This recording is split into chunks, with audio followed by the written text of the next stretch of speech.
Hi YouTube, it's Alan Sagano. I'm the president of ADS Consulting Group, and today's topic is about upgrading to Exchange SE or Subscription Edition on-premise. So if you're still running Exchange on-premise, you can actually do an in-place upgrade if you're running Exchange 2019, running cumulative update 14 or 15. You can actually do an in-place upgrade.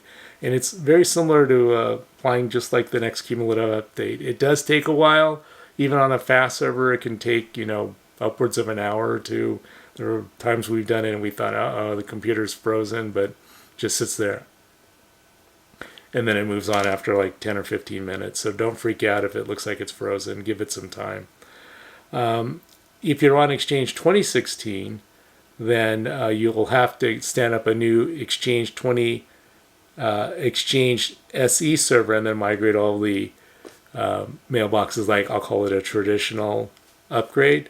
So anyway, it's the good news here is that if you have to get them, by the way, Exchange support for Exchange 2016 and 2019 is ending, I believe, in October of this year. So got to do this sooner than later.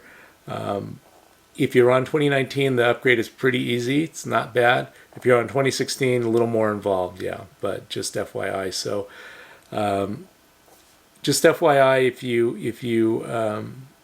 if you are doing this upgrade, especially if you're in 2016, you probably want to do it sooner than later, just because it's going to take a while to set up the new server. And if you've done Exchange upgrades in the past, you know it's not a 5-second fix. So, anyway.